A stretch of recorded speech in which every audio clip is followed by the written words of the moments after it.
त्याचमुळे आमचा प्रवास सुखकर होतोय आणि त्यामुळे कदाचित प्रत्येक माणसाची क्रयशक्ती जी आहे ती अधिक वाढणार आहे आणि मुंबईचा विकास अधिक होणार आहे।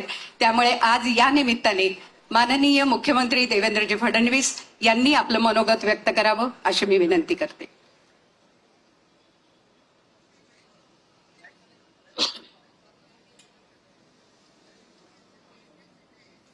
हिंदवी स्वराज्याचे सरसंस्थापक छत्रपती शिवरायांना मानाचा मुजरा करतो।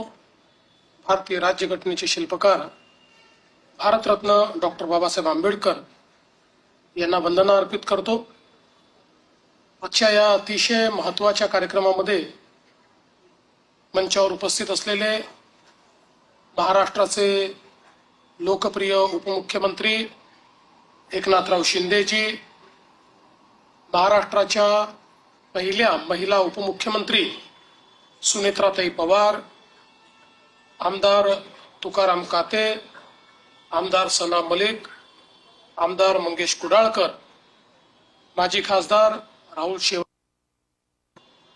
MMRDA कमिशनर संजय मुखर्जी, अश्विन मुदगल, रुबल अग्रवाल, जे या ठिकाणी पॉट टॅक्सी हा एक फार चांगला कॉन्सेप्ट घेऊन आले आहेत ते श्री KB राजू, मंचावरील सर्व मान्यवर, मंचासमोरील सर्व मान्यवर आणि उपस्थित सर्व भगिनी आणि बंधूंनो, आज अतिशय आनंदाची गोष्ट आहे की Mumbai metro line 2B DN नगर ते मंडाले याच्या उद्घाटनाकरता आपण सगळे लोक या ठिकाणी उपस्थित आहोत। यातला जो पहिला टप्पा आहे 5.6 किलोमीटरचा, एकूण 5 स्थानके, हा टप्पा आपण आता सुरू करतो आहोत।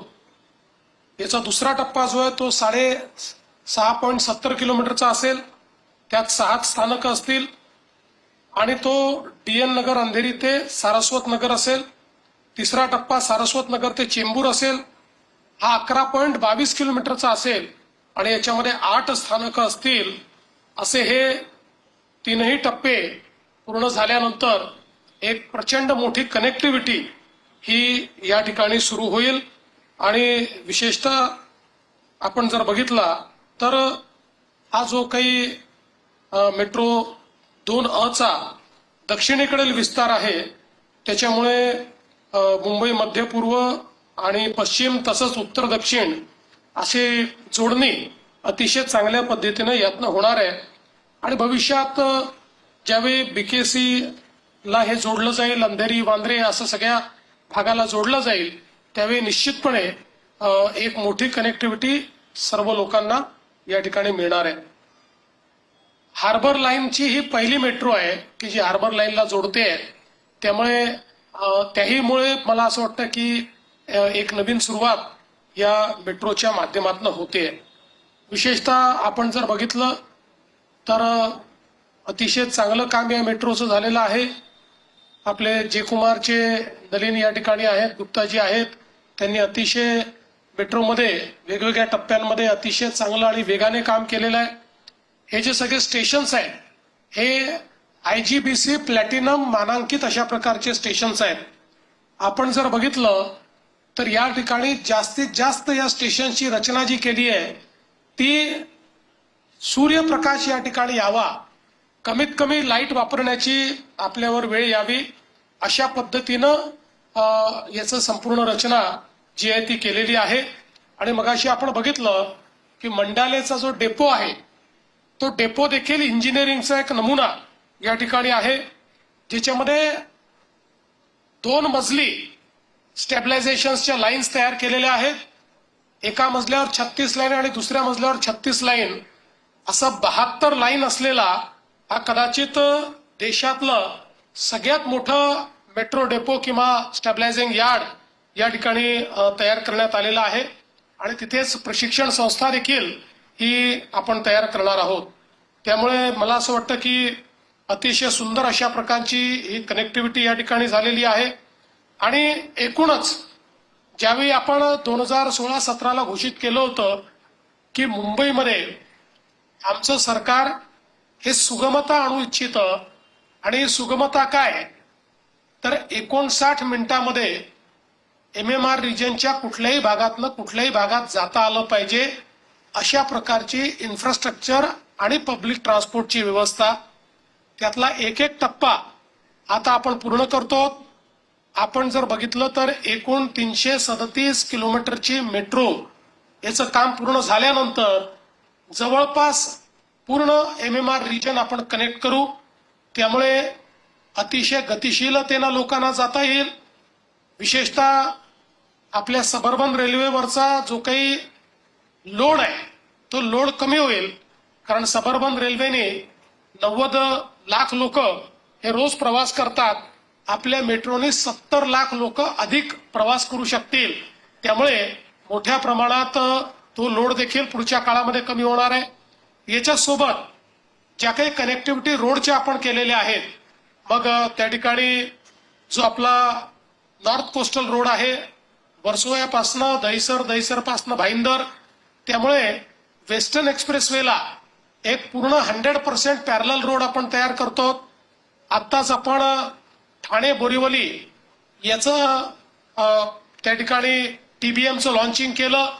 त्यामुळे ईस्ट वेस्ट कनेक्टिव्हिटीमध्ये ते एक महत्वाचं असणार आहे. मुलुंड गोरेगाव हे जे टनेल्स आहेत यामुळे ईस्ट वेस्ट कनेक्टिव्हिटी चांगली तयार होणार आहे. एकूणच जर आपण बघितलं तर हे सगळं नेटवर्क पूर्ण झाल्यानंतर देशातील एक सर्वाधिक सुगम अशा पद्धतीचं आपलं या ठिकाणी मुंबई शहर होणार आहे. आणि म्हणून मला असं वाटतं की खूप चांगलं काम या ठिकाणी झालेलं आहे. मुख्य म्हणजे या सगळ्या बांधकामामध्ये 40% जे काही मटेरियल आहे ते लोकल सोर्सिंगचं आहे. हे देखील मला असं वाटतं आत्मनिर्भरतेकडे आपल्याला नेणारं आहे. आणि पुढच्या काळामध्ये सगळंच मेक इन इंडिया हे आपल्याला हळूहळू कसं वापरता येईल अशा प्रकारचा आपला प्रयत्न आहे. आज दुसरा एक अतिशय पथदर्शी पाथ ब्रेकिंग अशा प्रकारचा लास्ट माइल कनेक्टिव्हिटीचा प्रकल्प आपण हातामध्ये घेतलेला आहे, तो म्हणजे पॉड टॅक्सी. पॉड टॅक्सी मगाशी आपण त्याचा व्हिडिओ देखील बघितला. एक प्रकारे एलिव्हेटेड पॉड्स आहेत. या पॉड्समध्ये 6 लोक बसू शकतात. हे स्वयंचलित पॉड्स आहेत आणि याच्यामध्ये ज्या तंत्रज्ञानाचा उपयोग केलेला आहे त्यानुसार स्टेशनवर जिथे लोक असतील तिथे तो पॉड थांबेल, लोक नसतील तर पॉड तिथे येणार नाही. अशा पद्धतीनं हे पूर्णपणे ऑटोमेटेड पद्धतीनं याची व्यवस्था करण्यात आलेली आहे. आणि विशेषतः आपण हा प्रयत्न केला आहे की BKC जे आपलं बिझनेस डिस्ट्रिक्ट आहे याच्यामध्ये दोन्ही बाजूने, बांद्र्याच्या बाजूने किंवा कुर्ल्याच्या बाजूने येणारे जे लोक आहेत यांना कोणालाही दुसरं ट्रान्सपोर्टेशन घेण्याची आवश्यकता पडू नये अशा पद्धतीनं दोन्हीकडच्या स्टेशन्सला आपण जोडलेलं आहे. आणि त्या जोडण्यामुळे मला असं वाटतं की लोकांना खूप सुगमता होणार आहे. आणि त्या पॉड टॅक्सीच्या माध्यमातून लास्ट माइल कनेक्टिव्हिटी असणार आहे.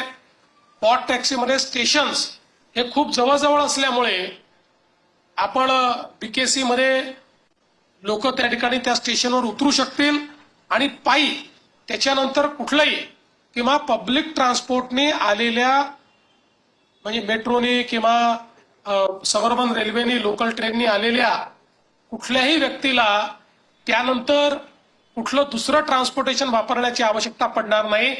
त्याच्या गंतव्याच्या 100-150 मीटरमध्ये तो या पॉड टॅक्सीने पोहोचू शकेल. त्यामुळे आपलं जे BKC आहे त्याचं पूर्णपणे डिकंजेशन हे BKCचं होईल आणि त्या ठिकाणी लोकांनाही अतिशय सुगमतेनं जाता येईल. मगाशी जसं शिंदे साहेबांनी सांगितलं BKC मध्ये आपण आता टनेल्सचं एक जाळं तयार करतो आहोत, ज्यामध्ये आपला जिथे वरई बांद्रा सी लिंक संपतो तिथनं थेट आपण एक टनेल हा BKC मध्ये ज्या ठिकाणी बुलेट ट्रेन आणि मेट्रो एकत्रित येणार आहे त्या ठिकाणी नेणार आहोत. तिथनं एक मार्गिका कुर्ल्याकडे आणि दुसरी छत्रपती शिवाजी महाराज एअरपोर्टकडे आणि पलीकडच्या काळामध्ये तीच मार्गिका आपल्या कोस्टल रोडला जोडण्याचा आम्ही प्रयत्न करू, जेणेकरून 100% इंटिग्रेशन हे आपल्याला झालेलं दिसेल आणि सीमलेस ट्रॅफिक, लोकांना कुठेही खूप ट्रॅफिकचा सामना करावा लागणार नाही. अशा पद्धतीनं हे काम आपण हातामध्ये घेतलेलं आहे. मला अतिशय आनंद आहे की जो काही पॉट टॅक्सीचा पहिला टप्पा आहे, या पहिल्या टप्प्यामध्ये आताच राजूजींनी या ठिकाणी सांगितलं की एक मोठा चॅलेंज त्यांनी स्वीकारलेला आहे आणि मात्र 20 महिन्यामध्ये ते पहिला टप्पा या ठिकाणी पूर्ण करणार आहेत. आमच्या त्यांना शुभेच्छा आहेत.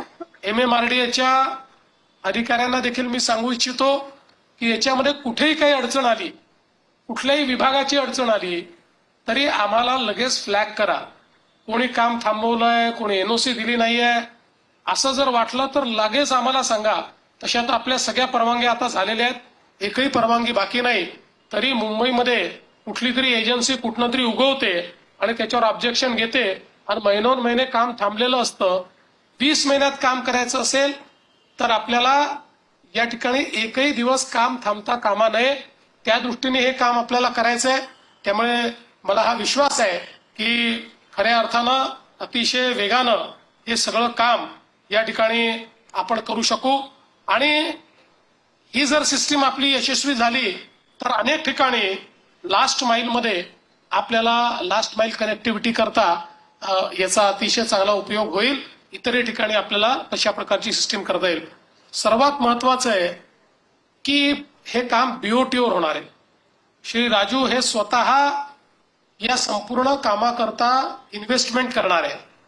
त्यामुळे मला असं वाटतं की शिंदे साहेब त्यांना सगळ्यात मोठा इन्सेंटिव्ह काय आहे, ते जेवढ्या लवकर काम पूर्ण करतील तेवढ्या लवकर पॉट टॅक्सीमुळे त्यांना उत्पन्न सुरू होईल आणि म्हणून जास्तीत जास्त वेगानं काम करणं हे त्यांच्याकरता मला असं वाटतं सगळ्यात महत्वाचं आहे. आणि आजच्या या संपूर्ण कार्यक्रमाकरता मी MMRDAच्या संपूर्ण टीमला अतिशय मनापासून शुभेच्छा देतो. ज्या ज्या कॉन्ट्रॅक्टर्सनी हे काम केलेलं आहे ते कॉन्ट्रॅक्टर्स असतील किंवा विशेषतः या ठिकाणी काम करणारे इंजिनियर्स आणि मजूर की ज्यांच्यामुळे खरं बांधकाम या ठिकाणी होतं, त्या सर्वांचे मनापासून आभार मानतो आणि माझे 2 शब्द